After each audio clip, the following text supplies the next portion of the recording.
人家面馆。哎，建宇，你来啦！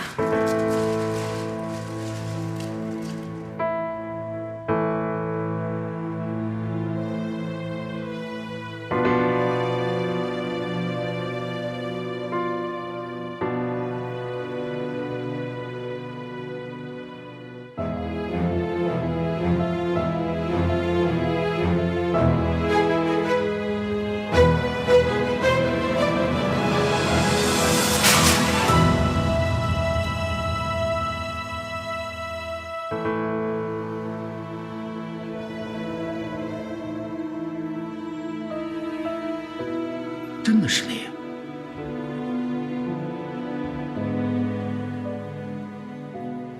陈宇，陈宇，陈宇，陈宇。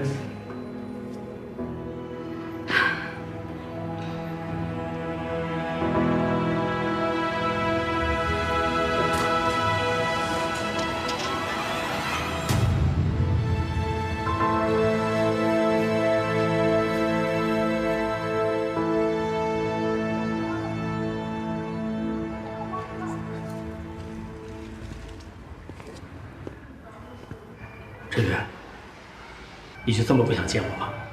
见又怎么样？不见又怎么样？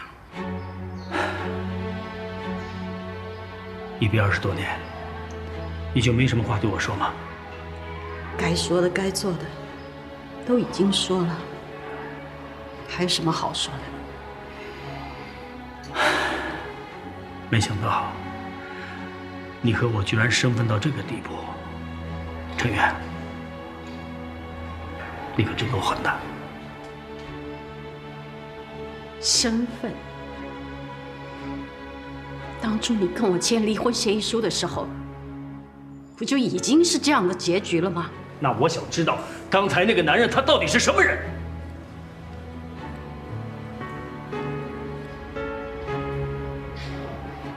这是我的事情，我凭什么要告诉你？凭什么？啊？凭我私下汉跟你离婚，3年后我才再的婚？我想知道我的前妻是不是和我一样？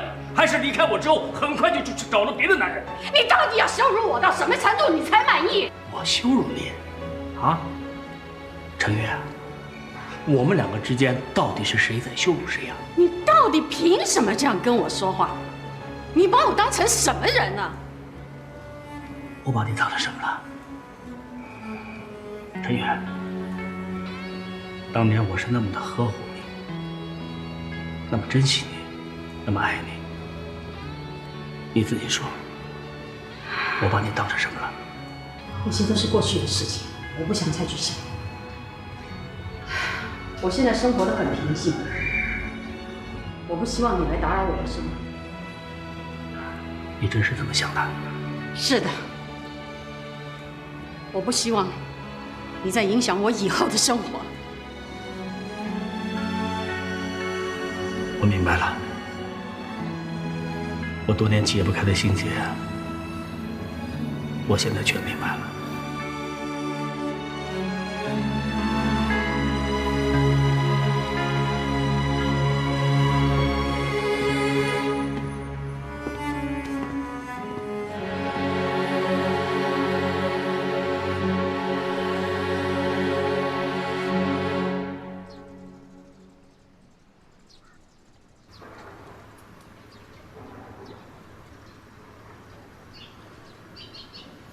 爸，你是不是不舒服？要不……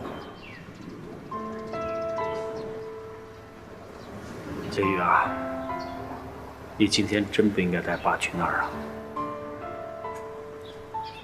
对不起，我知道我这么做很唐突。那天我见到妈妈的时候，我也无法接受。可是，她毕竟是我的亲生母亲，她不配。 她除了生下你，根本就没有尽到一个做妈妈的责任。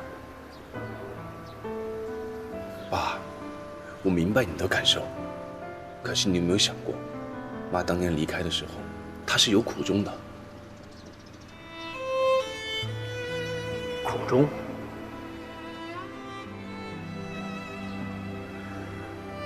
当年鼎丰冰凌破产，她抛下了自己的丈夫和孩子，跟另外一个男人在一起，这就是她的苦衷。爸，你误会了。妈离开以后就没有再婚，那个男人只是邻居，妈到现在还是一个人。建宇，你说的都是真的？真的。而且还有一件事情我要告诉你。什么？妈当年离开的时候怀了身孕，而且那个孩子你还见过。我的孩子，我还见过。那你的意思是，你妈妈当年离开我的时候已经怀孕了？那她是谁呀？你知道不知道？哎，建宇啊，要是知道的话，你赶紧告诉爸爸。就是我们公司新来的那个法务特助，昌凌云。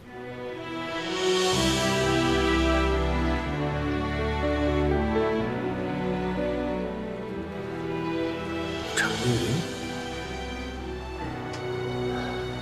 不可能，这绝对不可能。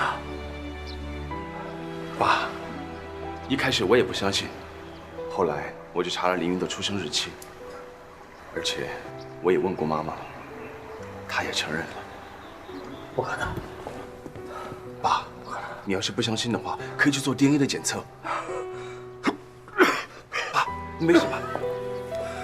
爸，你没事吧？没事。建宇啊，你刚才说的都是真的吗？都是真的吧？你要是不相信的话，要不然咱们……我信。哎，那你说，当年你妈妈既然她身怀有孕，她为什么还要离开我呢？这也是我疑惑的地方。我总觉得有其他的原因。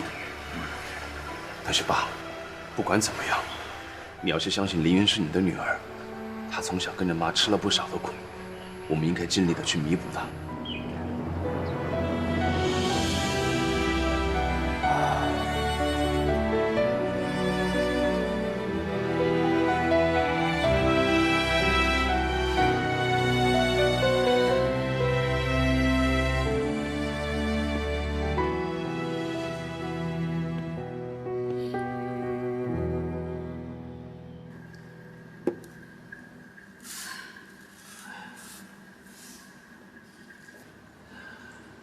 他是凌云的亲生父亲吧？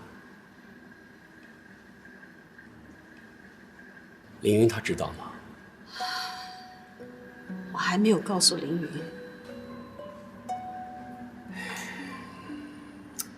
他到底做了什么，把你伤得这么深？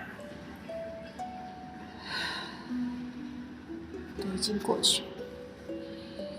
我以为我这一辈子我再也不会见到他，没想到。这该来的终究会来。凌云和建宇是你的孩子，也是他的孩子，你想避是避不开的。我自认我没有做错什么事情，我问心无愧。我只是担心凌云他。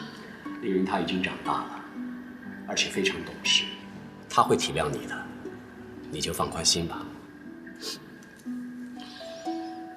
米娅，有件事情我要麻烦你，什么事？你说。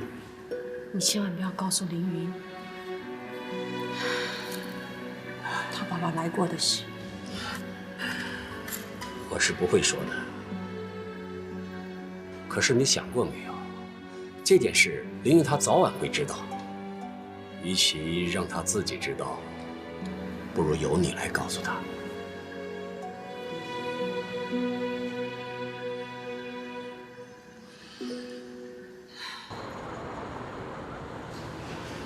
董事长，您要的资料。好，我忙去吧。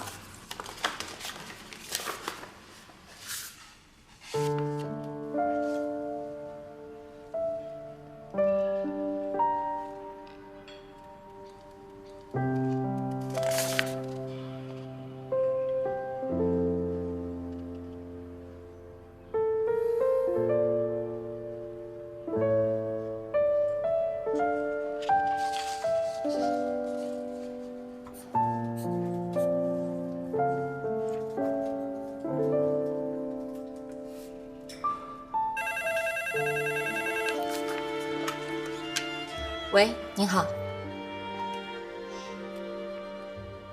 好，我马上给您发过去。就这样。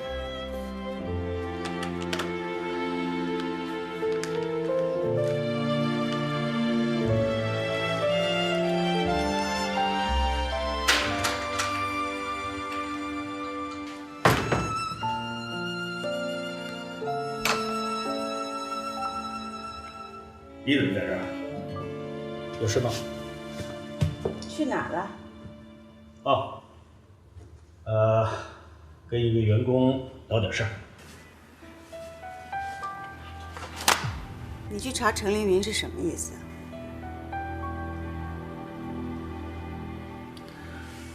啊？我今天有点累了，有些事儿咱们晚些再聊。不行，我现在就要知道，我现在就要你给我一个解释。你今天到底是怎么了嘛？啊，怎么这么就不可理喻呢？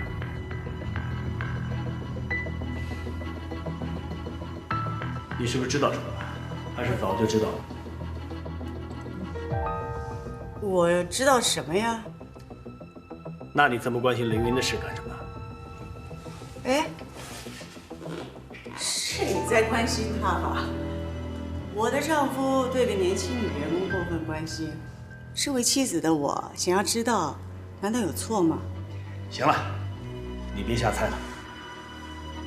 我跟凌云不是你想象的那样。不是我想象的那样，那又是怎样？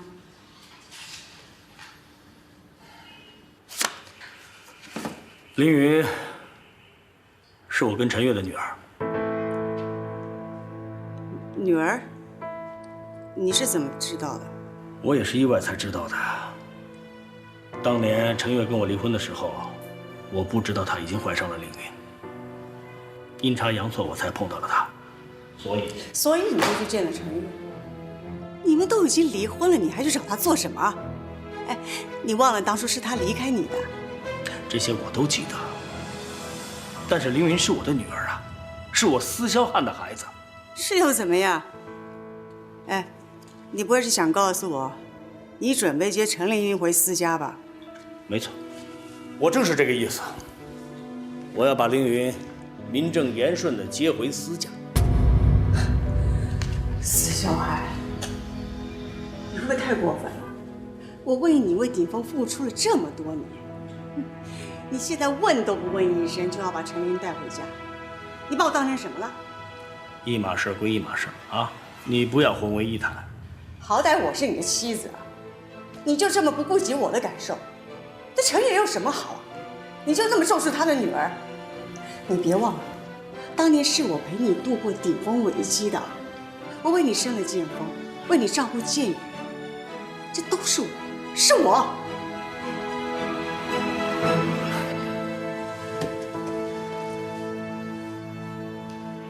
丽丽啊，丽丽，这些我都记得，我从来也没有忘记过。好，那如果说我永远不会接受陈凌云呢？你都可以接受剑雨，你为什么就不能接受凌云呢？啊？就因为我已经接受了司剑雨一个人了，我没那么大的心胸再去接受另外一个人。我要一个完完全全属于我的家，而不是时时刻刻有陈月的影子。小海，我从来没有求过你，就这一次，我求求你行不行？丽丽啊，我亏欠凌云的太多了，我缺席了20多年的父爱，今后的日子呢，我要用我的全力来尽到作为一个父亲的职责。丽丽，请你理解我，好吗？不理解，我也永远不会接受。司小海，太过分了。哎，丽丽，丽丽。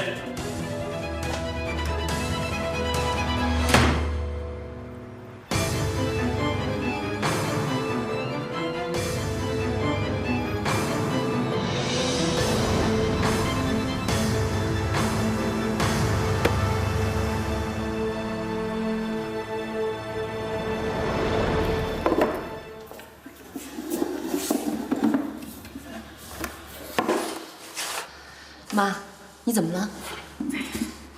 今天也不知道怎么搞的，这眼皮一直跳。是不是最近太累了？要不咱们今天早点打烊回去休息吧？啊，也好。来，我来吧，你休息一会儿。辛苦了。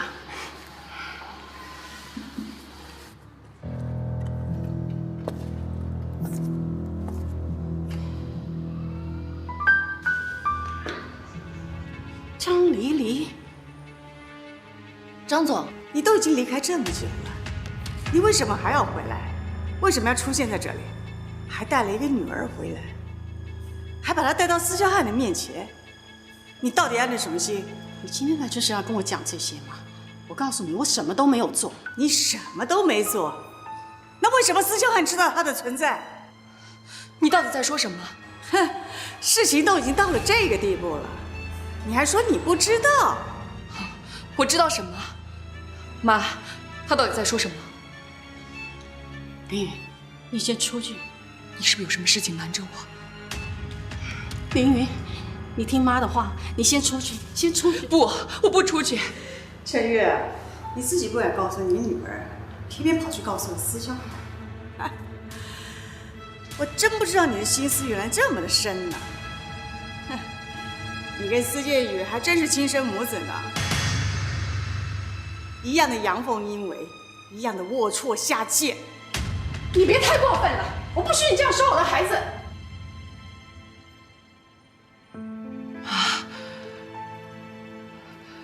他说的是真的吗？林云，司建宇是你儿子，那你和司董什么关系？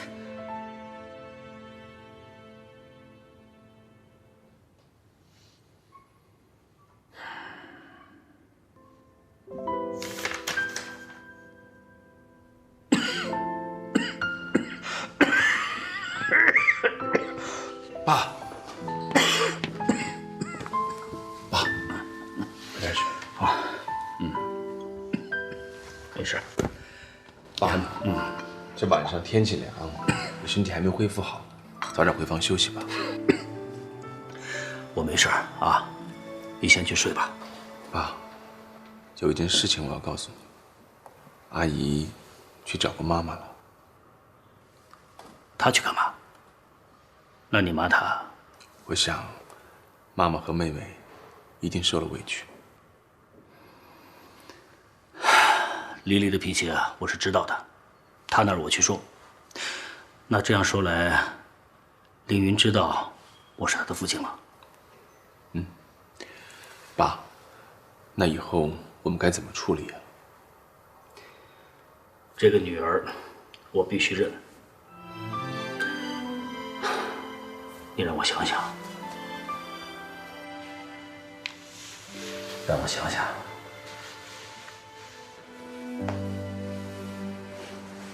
爸，对不起啊，我不应该在你身体不好的时候跟你说这些，惹得你心烦。这个不能怪你。自从你妈离开这个家，我这个心结一直都在。现在说出来了，心里反倒好受了。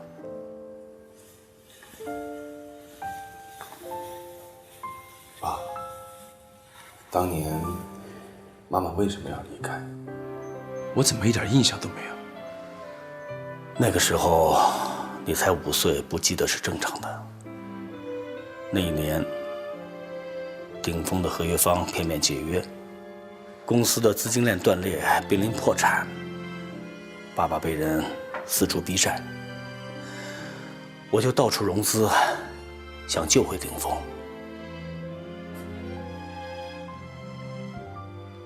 就在这个时候，你妈她留下了个信封，离开了我们，从此再也没有出现过。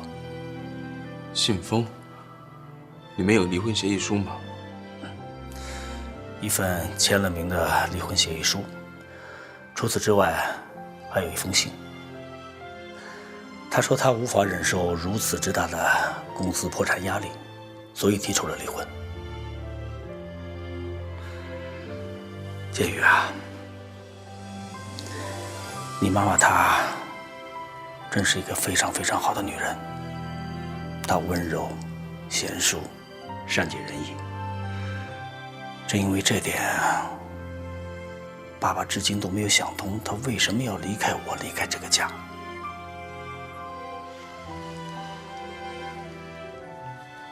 爸，不管妈妈当年怎么样，凌云她都是无辜的。她从小吃了这么多的苦，这些本来不应该是她面对的。是啊，我们亏欠凌云的太多了。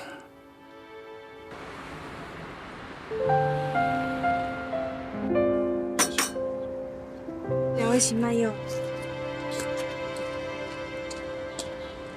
找我有什么事？说吧。凌云，别叫我司总了。你知道那件事了吧？你是我的亲妹妹，跟哥哥别那么陌生好吗？之前你要辞退我，也是跟这件事情有关系吗？是，但也不全是。OK， 哥哥给你道歉，对不起，是我误会了。我以为你是曲明阳的女儿。许叔叔一直很喜欢妈妈，但是妈妈没有接受他。我知道，这些事情我都知道，包括张丽丽去家的事情我也知道。她简直太过分了，我没想到事情会变成这样，让你和妈妈受委屈了。不过你放心，你相信哥哥，不管谁作闹，我一定会让你名正言顺的回到司家。如果我说我不愿意回去呢？林雨，为什么？你不用担心什么。虽然爸爸没有原谅妈妈，可是他是很珍惜你的。爸不原谅妈，是他亲口自己说的吗？他有什么资格这么说？明明该检讨、该自责的人是他。你怎么能这么说爸爸呢？当年是妈什么话都说没就走了。你知道爸爸有多痛苦吗？你知道那么多年他是怎么过来的吗？难道妈妈不是吗？这么多年来，我只要问起关于爸爸的事情，妈妈总是默默地掉眼泪。她的伤心，她的难过，你们有谁关心过？妈妈被毁掉的是她的人生，你们有什么资格指责她？就算妈妈她伤心，她难过，可是当年是她主动提出离婚的，是她抛弃了家庭，抛弃了幸福。你说什么？明明是爸爸提出离婚的，你怎么能让妈妈独自承受这么大的委屈呢？ OK， 林雨，我知道你很维护妈妈，可是你也不能扭曲事实，对不对？到底是谁在扭曲事实？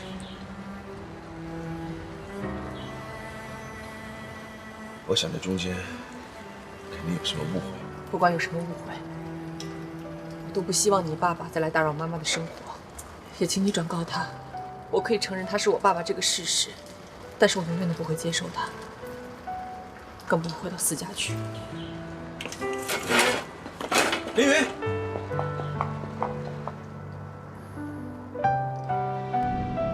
司建宇，你太冲动了。刚刚为什么要和凌云争？现在你最大的敌人是张丽丽，爸爸对凌云那么亏欠，肯定想尽办法补偿凌云，所以他一定能帮到你。为什么还要和他争执？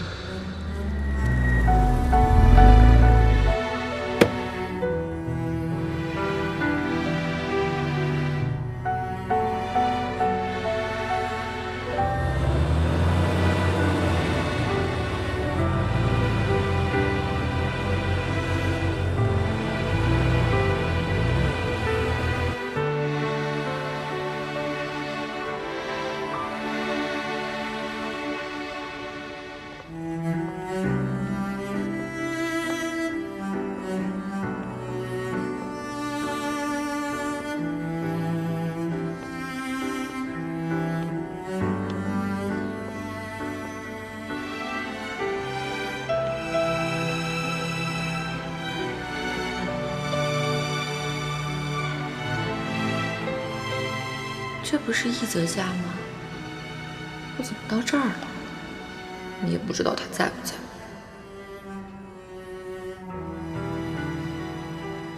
哎呦，在不在跟我有什么关系？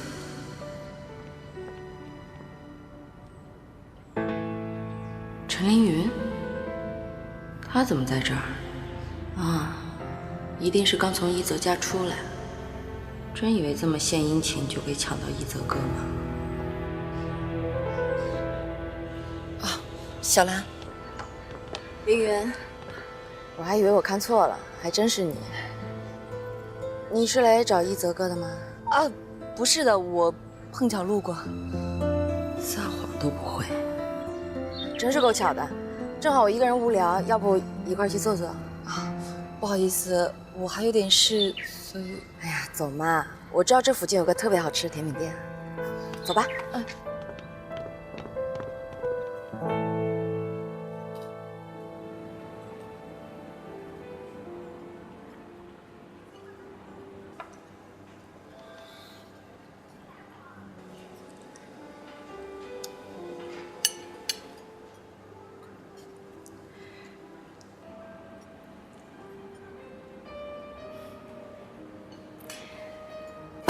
怎么样，味道还行吧？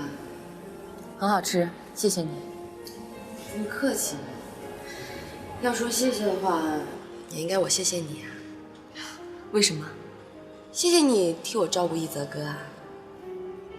我照顾他，应该是他照顾我才对吧？反正都一个意思。凌云，你了解一泽哥吗？他是一个对自己很严格，对别人很挑剔，但是是一个有能力的人。你说的是工作，我说的是，你了解他生活当中是一个什么样的人吗？一泽哥这个人呢，外表看上去冷冰冰的，其实心里面热得像一团火。如果他要是爱上一个人，他就会特别的深情，特别的专一，他会把他所有的爱都给那个人，是吗？一泽哥之前谈过一个女朋友，交往了很长时间，他非常爱她，都快结婚了，但是后来突然就分手了。我从来没听他提起过。他怎么会跟你说呢？一泽哥这个人这么好强，就算他再怎么爱这个人，分手了他也不会去找他。更何况，他怎么会跟你提起他曾经跟谁交往过？你知道他是谁吗？我怎么可能知道呢？我肯定不认识啊。你肯定认识。她是现在最红的女明星。女明星？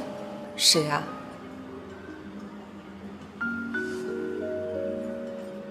莫子琪。莫子琪？哦，原来他们俩谈过恋爱啊。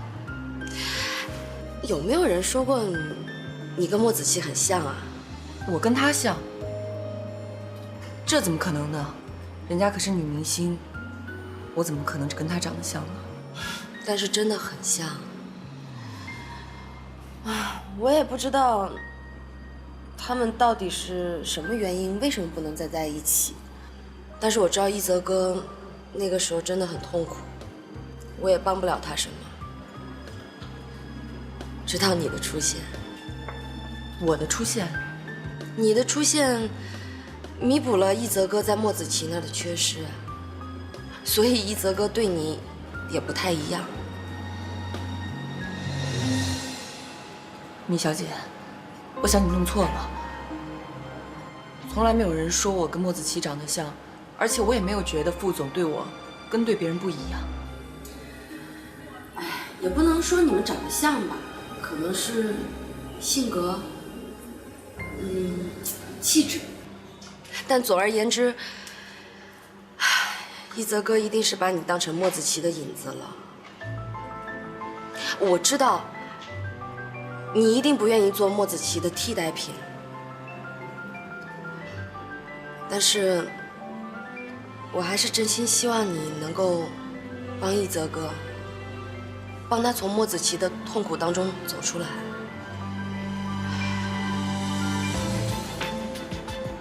虽然你跟一泽哥也不可能走在一起，我知道这样对你很残忍，但是我可以帮你，我愿意帮你和一泽哥走在一起。我想你误会我们之间的关系了，我们俩只是单纯的上下级。他没有在这儿得到什么安慰，我也不需要你的帮助。我是程凌云，我不是任何人的影子，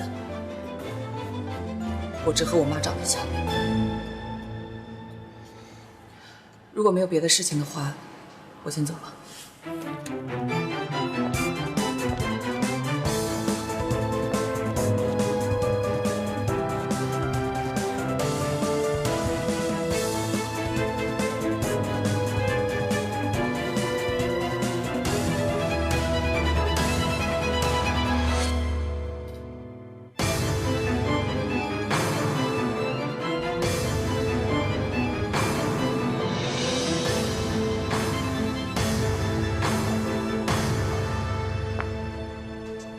陈凌云，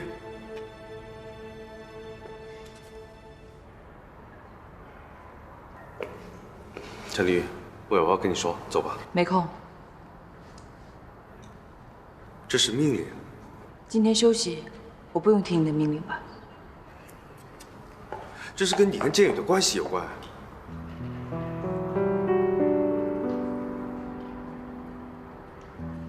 是司总告诉了你我的身世。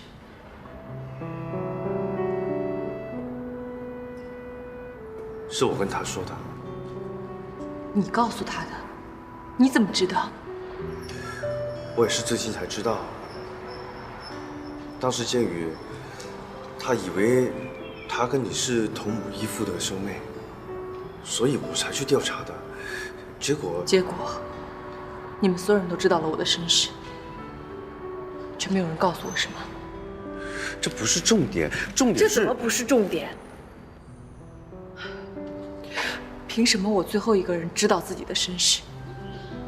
凭什么你们所有人都可以调查我的身世，探查我的隐私？你们都有自己的想法和道理，为什么呢？为什么我只能听你们的？为什么呢？不是你先冷静一下吗？冷静？你要我怎么冷静？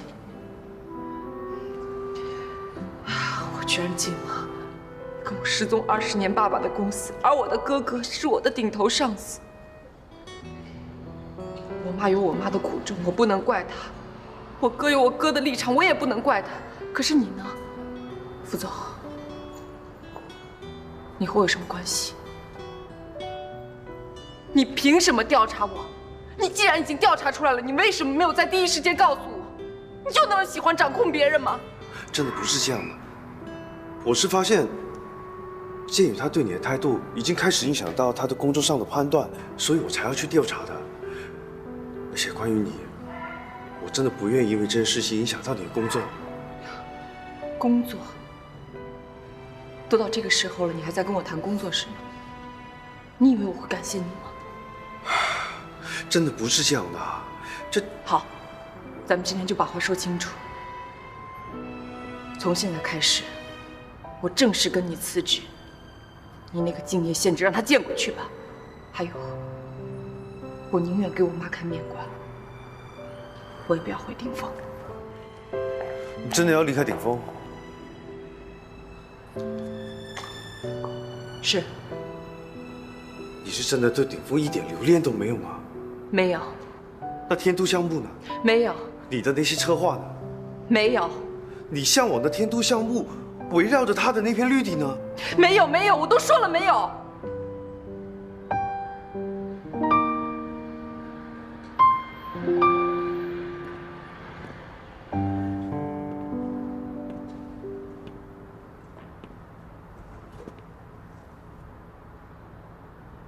那我呢？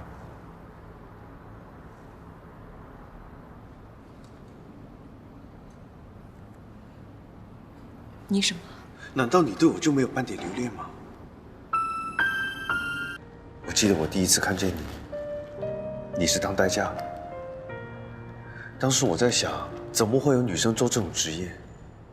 还记得你对我的态度很差，这是你留给我第一个印象。那是因为……你先听我把话说完。我第二次见你，是在学校毕业典礼。没想到你竟然是全科优秀，当时我是挺欣赏你。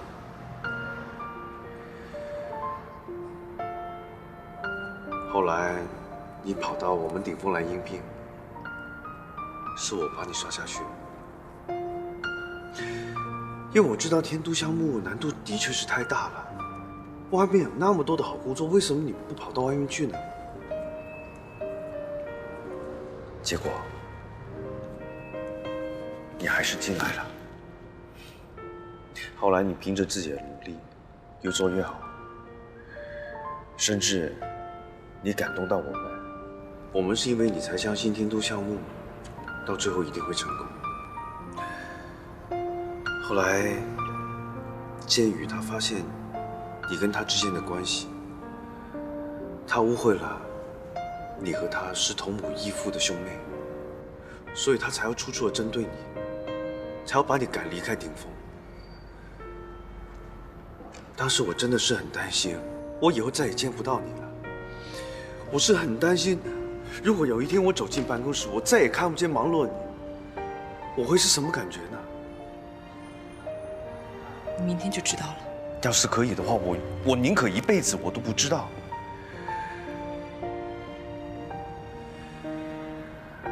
之后有一天，你跑到我办公室来，你说你知道收走你办公桌的人是建宇，你很不高兴，你说你要辞职。我当时我真的很害怕，我害怕失去你，我害怕这一辈子再也见不到你了。虽然我们认识了短短几个月的时间，但是你已经融进我的生活里，我不能再失去你，所以你能不能答应我，不要离开？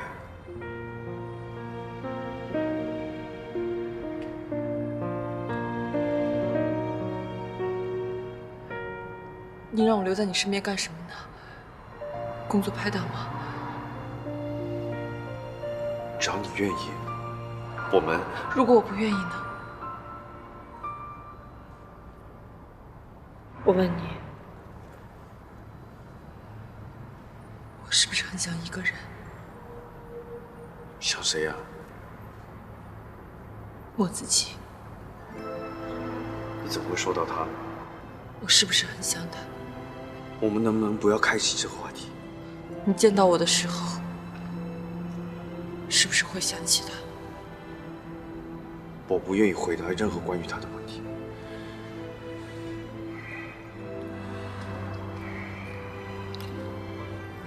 好了，我知道了。都已经这么晚了，都早点回去休息吧。陈丽玉，任何感觉都会变成一种习惯，我不想成为你习惯中的一部分。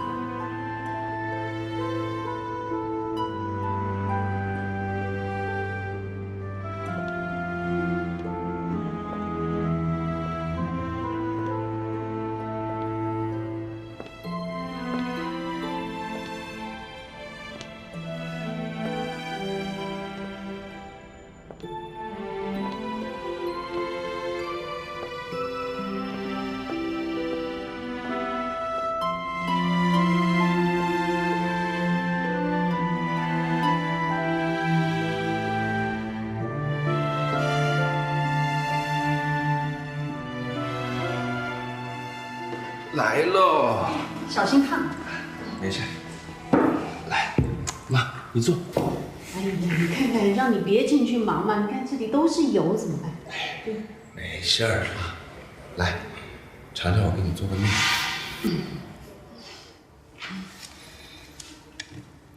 小时候，江丽丽不给我做饭吃，我就自己学着做面条。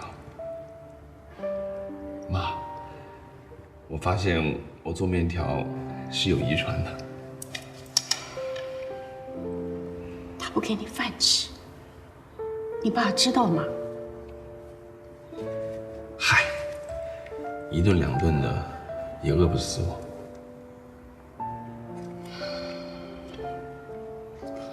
都怪妈，是妈对不起你。妈，您别这么说。其实该说对不起的人是我。我之前误会你跟曲叔叔的关系，错怪了你，还牵动了凌云。妈，你别怪我好不好？我不会怪你，你做什么妈都不会怪你。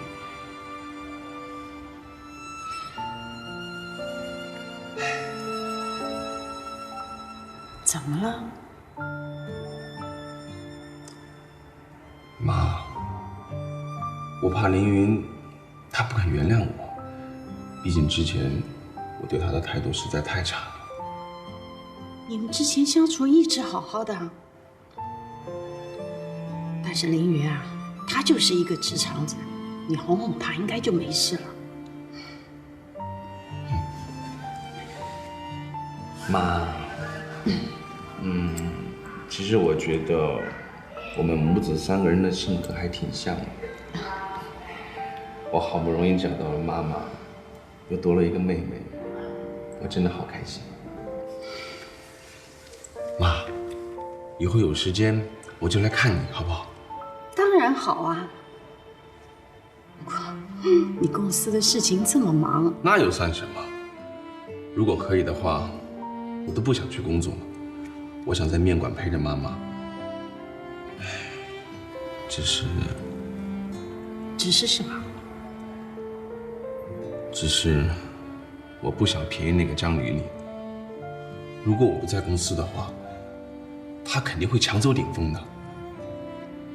抢走就抢走呗，只要我们三个人能够开开心心、快快乐乐的在一起，这比什么都重要。妈，你说的没错，但是我还是不甘心。鼎峰是爸爸辛辛苦苦20年撑到现在，凭什么落在张丽丽手里面？我受了20几年的委屈也就算了，妈，你辛辛苦苦这么久，也应该想想清福。还有凌云也是，他那么辛苦的工作挣钱是为什么？我也希望他能够开心快乐每一天。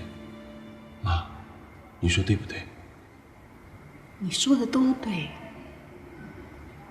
可是妈好像什么都不会。妈，你什么都不用管，交给我来就好了。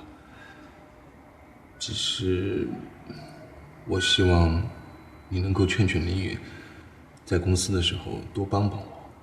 她是你亲妹妹，她本来就应该帮你啊。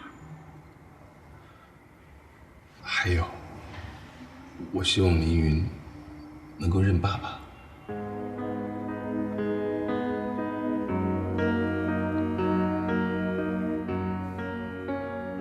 认爸爸？妈，其实我能感觉到，爸爸对凌云，他是有愧疚的。如果凌云肯认爸爸的话，以后我在公司对付张丽丽，我把握就大很多了。可是，妈，你不认爸爸，我不说什么了。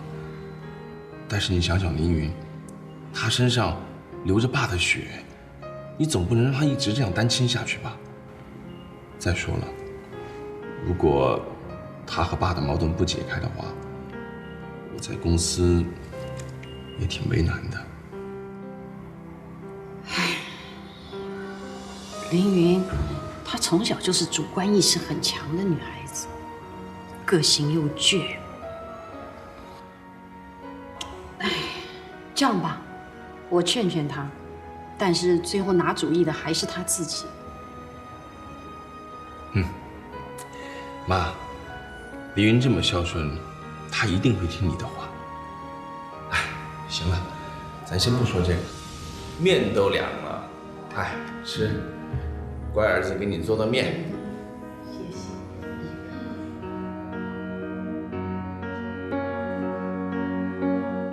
圆圆，睡了没有？妈。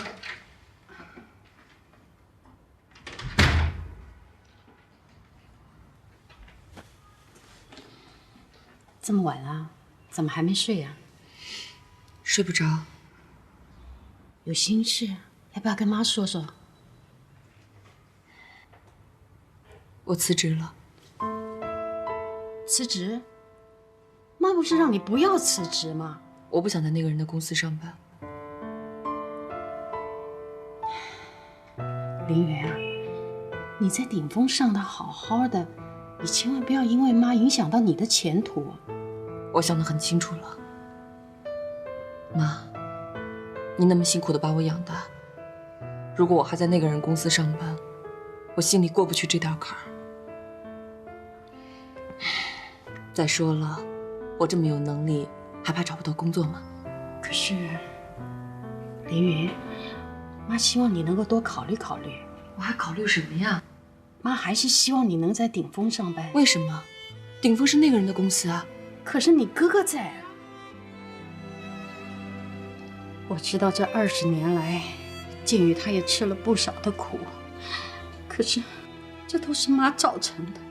但是我也不能帮他任何的忙，所以我希望你能够帮帮他。再说，你们是亲兄妹，你帮他也是应该的。凌云，你千万不要因为妈和那个人的事情影响到你们的前途。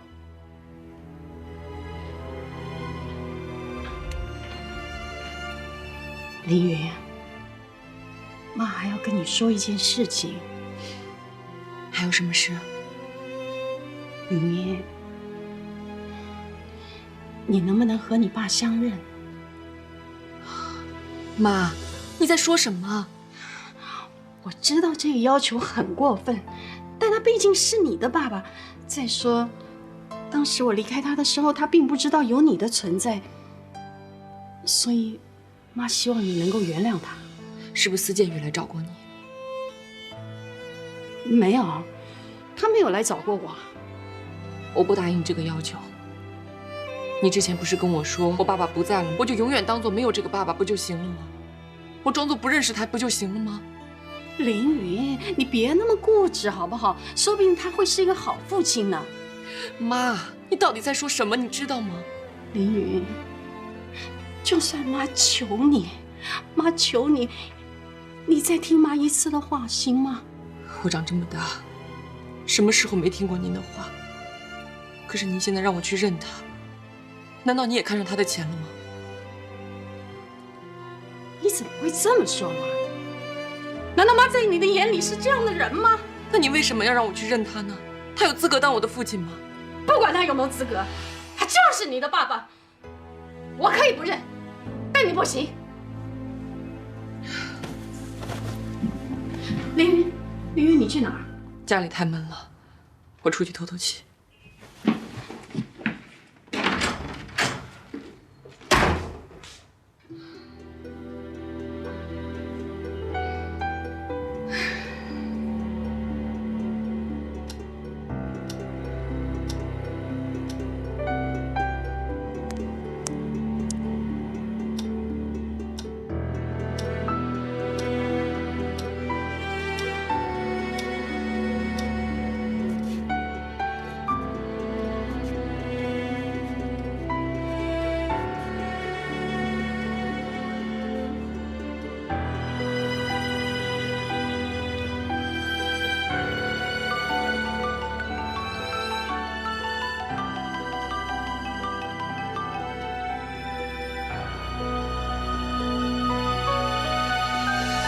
什么？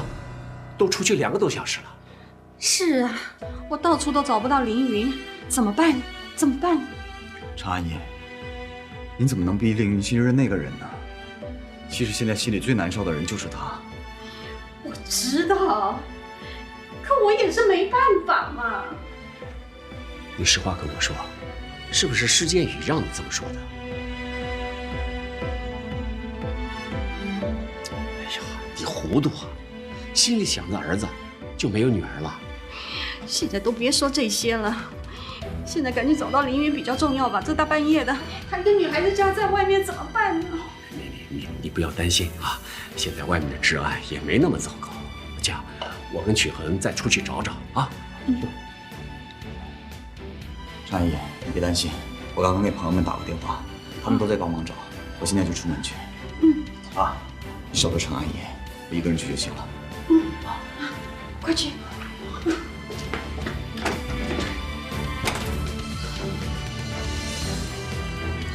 都是我不好。好，别担心了啊。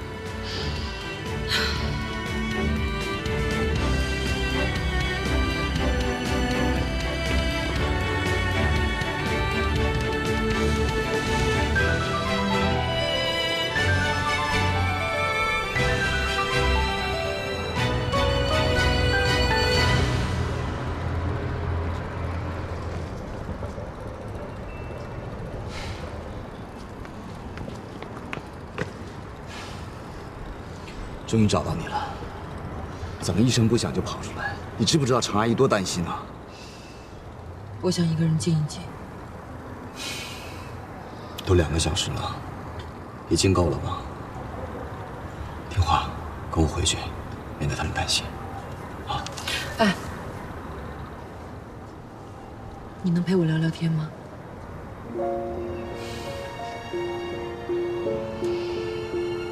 这件事情，我是不是做得很不对？你是说，常阿姨让你认父亲这个事儿？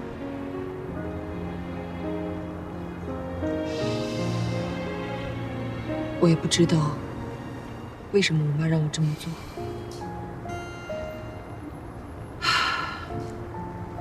我记得小的时候，我们家真的很穷，我妈的身体又不好，我天天蹲在家门口，等啊等，就想等我爸的出现。可是我等来等去，都等不到他。你知道每一秒都失望的感觉吗？20年了，他从来都没有找过我们母女俩。其实我不在乎他是什么身份、什么地位、有多少钱，以他的能力要找我们母女俩太简单了。也许他真的把我们忘了。我妈现在让我去认他，难道仅仅是因为他是我雪原的爸爸？我真的不能接受。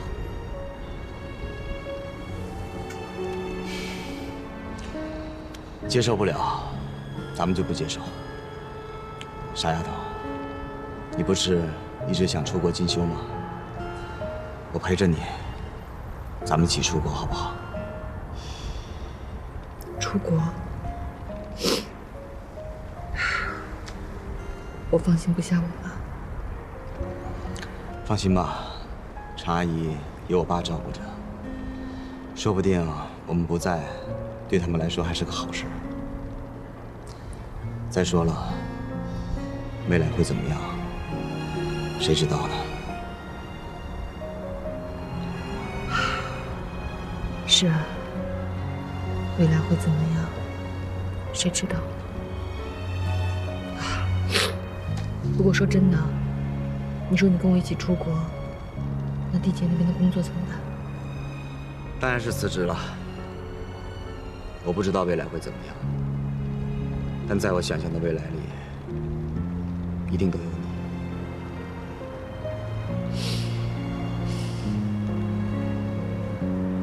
不过，在这之前，你是不是也应该考虑一下常阿姨的意见？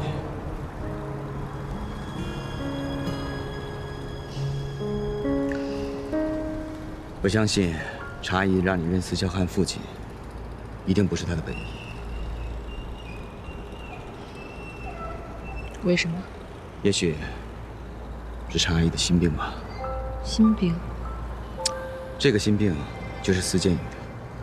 凌云，你想，陈阿姨那么坚强的人，什么事情能让她变得脆弱，而且还放弃自己的原则？也只有你和司建宇。尤其是司建宇，陈阿姨对他的愧疚，是我们没有办法想象的。尤其是陈阿姨知道张丽丽是怎么对司建宇以后，要不是因为有你的话，我都想象不出陈阿姨会做出什么事情来。应该是这样。那我们现在应该怎么办呢？我想，只有委屈你，先帮衬着司建宇，这样才能解开陈阿姨的心结。其实我们都明白，司建宇和张丽丽的斗争之中，最重要的就是司萧汉的表态。我想，你认了司萧汉，会对司建宇有很大的帮助。弄了半天，你刚才是在哄我啊？你还是想让我留在顶峰，去认司萧汉？我并没有在哄你，只不过，如果不解开陈阿姨的心结，我想你也不会开心的，对不对？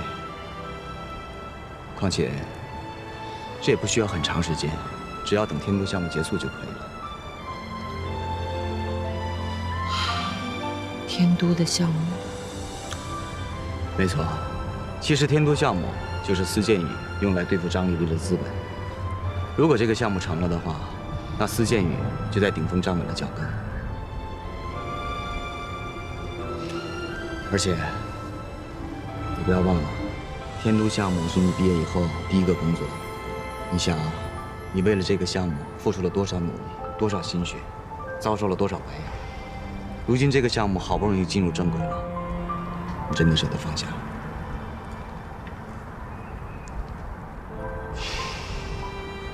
你说的对，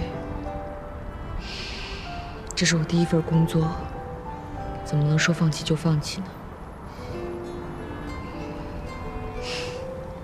谢谢你的提醒。这就对了。只不过如果我留在顶峰的话，到时候你在和不在都已经不重要了。而且据我估算，这个项目最慢只需要半年。半年？够吗？绝对够。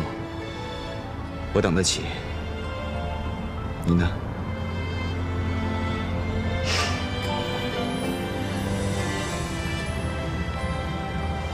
好啦，不说不开心的事情了，聊点开心的。明天中午想吃点什么？我给你送到公司去。都行啊，辣的吧？那就麻辣香锅。不行，麻辣香锅吃多了会长痘的，你这样不漂亮了。我不喜欢长痘。要不然我可以去给你买。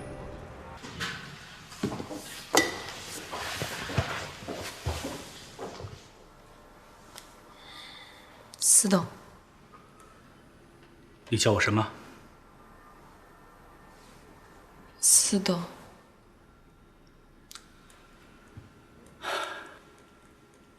这个房间里现在只有我们两个人，你可以叫我爸爸的。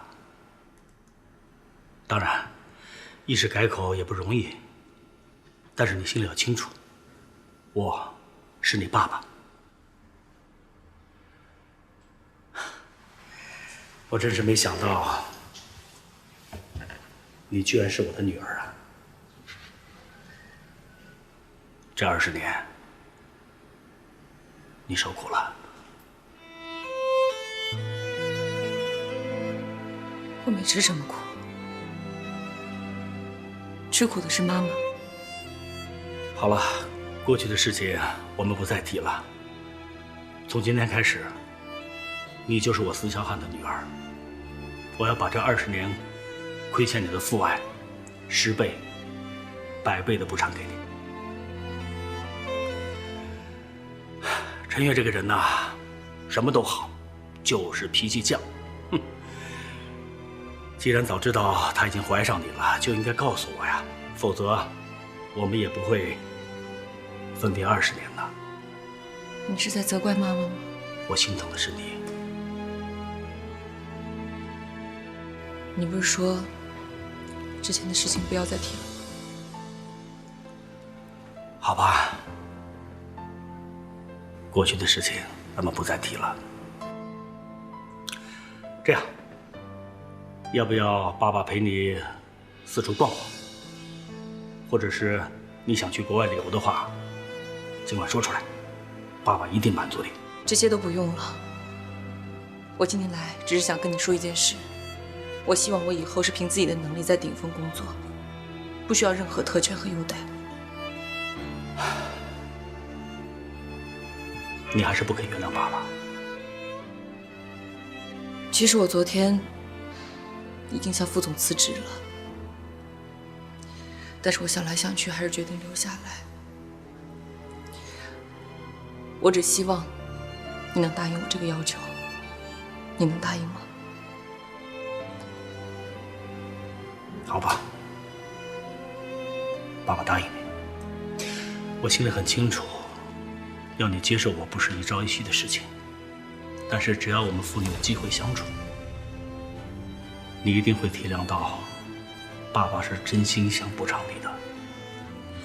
这些事情以后再说吧，没别的事的话，我先去工作了。丽丽，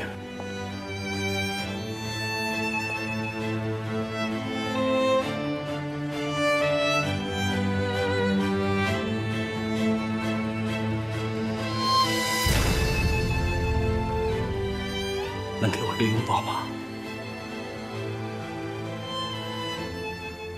爸爸这一辈子没有抱过自己的女儿。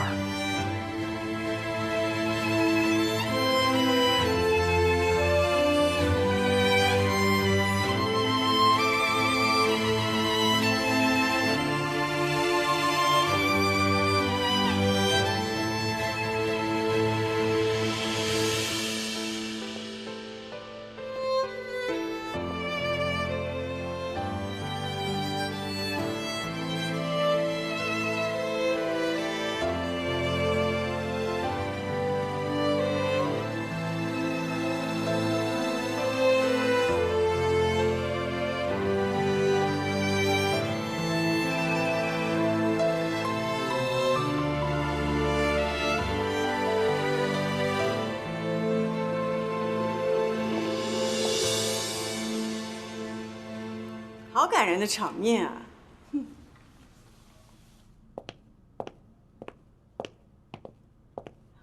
看来我来的不是时候啊。小海，你也太着急了吧？还不知道是不是自己的女儿呢就抱上了，万一要不是呢？张总说的有道理，要不这样吧，我们去做个 DNA 鉴定，好吗？不用，你就是我的女儿，这点我敢肯定。可是张总好像有不同的看法。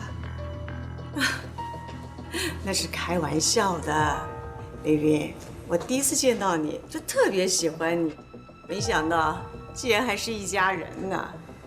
啊，对了，你叫肖汉爸爸的话，那你是不是也该叫我一声妈呀？张总可真会开玩笑啊！不好意思，我只有一个妈。爸，我去工作了。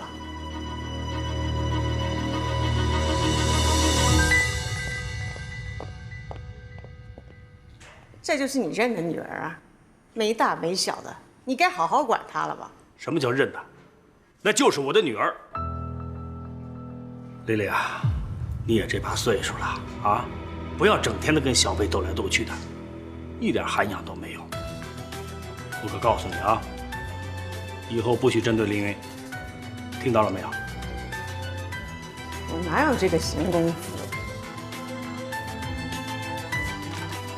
没有就好。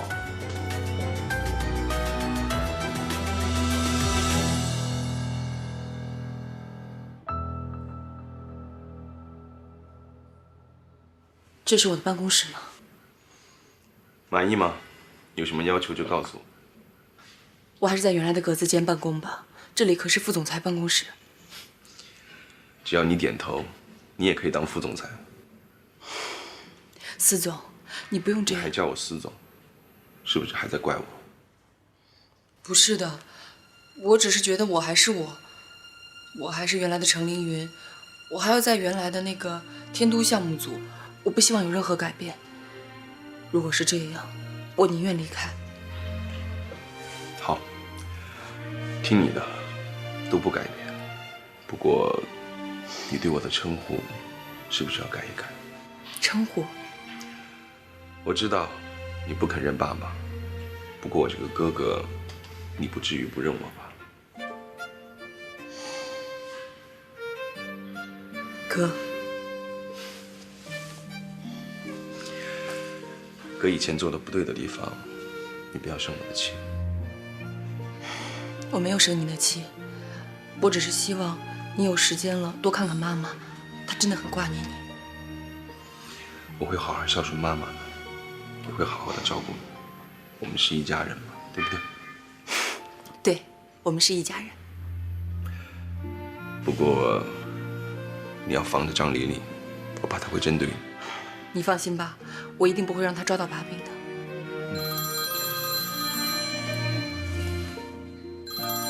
喂，一泽，太好了，那咱们中午一块吃个饭吧，我带林英一起过来。行，好。一泽和银行那边也谈妥了，中午一起吃个饭吧。对了，你还是和以前一样，多和一泽沟通沟通。算了，还是你们俩去吧，我。行了，听哥的话，走。